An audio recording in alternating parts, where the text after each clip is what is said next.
Baik, Assalamualaikum warahmatullahi wabarakatuh. Kami dari tim 13 ini akan menjelaskan tentang program game yang kami buat. Game yang kami buat ini bertema adventure yang berjudul Adventure Quest, di mana pada game ini memiliki 2 player atau pemain yang berjalan menuju sarang lawan. Nah, setiap stepnya itu akan random, muncul sebuah item atau ketemu musuh. Terus setiap 2 player ini memiliki 3 item, yaitu HP, mana, dan XP. HP ini akan berkurang setiap melakukan step, dan bisa juga bertambah ketika menemukan item armor dan regen. Terus mana ini akan berkurang setiap melawan musuh atau melakukan attack. Kemudian XP akan bertambah setiap bertemu dengan musuh. Baik, langsung saja selanjutnya kita masuk ke programnya. Nah, di sini dapat terlihat ada 7 kelas. Yang pertama itu ada kelas game, item, karakter action, lokasi, musuh, dan pemain. Nah, yang pertama itu ada kelas game yang berfungsi sebagai main class atau kelas utama yang mengatur jalannya permainan.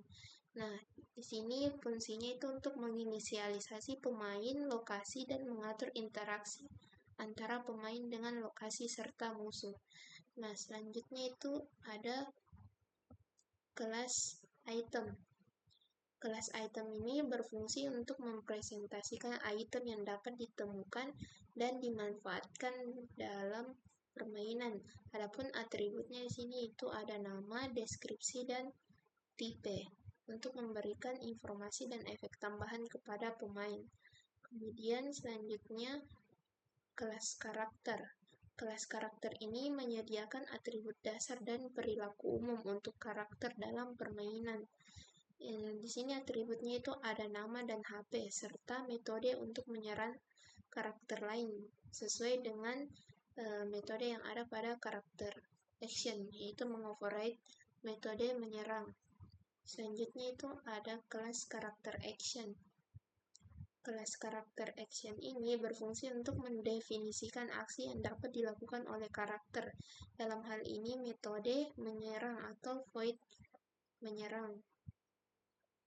Implementasinya itu akan diimplementasikan oleh kelas karakter dan di-override oleh pemain dan kelas musuh sesuai dengan perilaku serangan masing-masing. Selanjutnya itu ada kelas lokasi. Kelas lokasi ini mempresentasikan tempat atau lokasi yang bisa dikunjungi selama permainan. Adapun atributnya di sini ada nama, deskripsi, items, dan musuh untuk mengelola item dan musuh yang terdapat di lokasi tersebut. Kemudian juga terdapat metode tambahan, yaitu public void tambah musuh untuk menambahkan musuh ke lokasi saat inisialisasi. Selanjutnya itu ada kelas musuh. Kelas musuh ini mempresentasikan karakter musuh dalam permainan. Atribut tambahannya itu ada attack power untuk menentukan kekuatan serangan musuh. Kemudian ada metode tambahan yang diimplementasikan dari kelas karakter action dan di-override di sini, yaitu metode menyerang. Yang terakhir itu ada kelas pemain. Kelas pemain ini mempresentasikan karakter pemain dalam permainan. Adapun atribut tambahannya itu ada mana, XP, steps, dan inventaris. Dan metode tambahannya itu ada tambah item dan metode menyerang yang di-override dari kelas interface karakter action. Nah, adapun konsep OOP yang dicantumkan dalam program yang kami buat ini, yang pertama itu ada polymorphism. Polymorphism ini berada di kelas karakter pemain dan musuh. Dengan pengimplementasiannya itu metode menyerang yang di-override. Nah, kelas pemain, kemudian di kelas karakter juga. Nah, selanjutnya itu Ya, konsep kedua itu ada interface. Kelas yang terlibat itu karakter action. Dapat terlihat di sini, public interface karakter action. Nah, implementasinya itu akan diimplementasikan di kelas karakter, musuh, dan pemain. Interface karakter action ini mendefinisikan metode menyerang yang diimplementasikan dalam kelas karakter dan di-override di dalam kelas musuh dan kelas pemain. Selanjutnya itu ada inheritance. Inheritance ini berada di kelas karakter musuh dan pemain. Karakter ini sendiri merupakan superclass atau kelas induk, di mana turunannya yaitu kelas musuh dan kelas pemain. Selanjutnya ada abstraction. Abstraction ini berada di kelas karakter dan karakter action. Kelas karakter ini mengabstraksi konsep umum dari karakter dalam permainan, dan interface karakter action ini mengabstraksi tindakan umum yang dapat dilakukan oleh karakter. Yang terakhir itu ada encapsulation.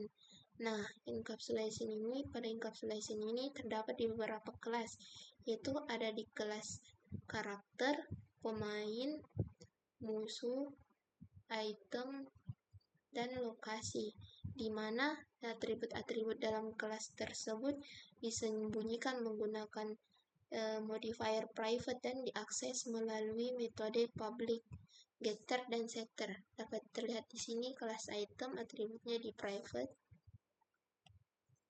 dan metodenya diberikan metode getter dan setter.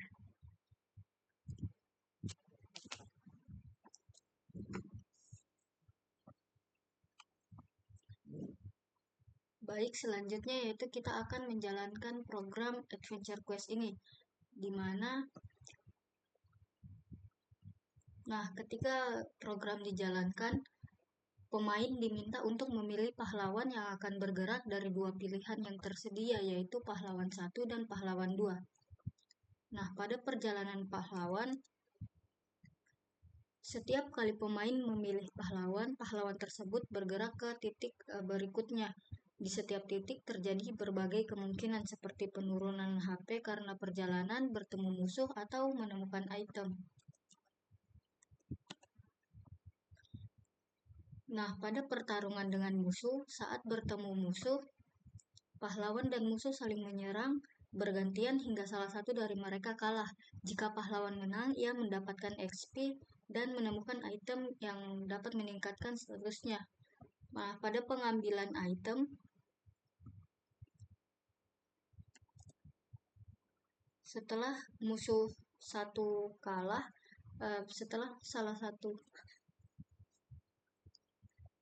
pada pengambilan itemnya ini pahlawan dapat menemukan item seperti armor dan armor atau regen yang meningkatkan HP atau status lainnya, seperti armor atau regen. Nah, pada kelanjutan perjalanannya yaitu setelah menyelesaikan pertarungan atau mendapatkan item, permainan kembali meminta pemain untuk memilih pahlawan yang akan bergerak. Nah, proses ini diulang hingga pahlawan mencapai titik akhir atau sarang lawan. Nah, kita akan menjalankan sampai salah satunya mencapai sarang lawan.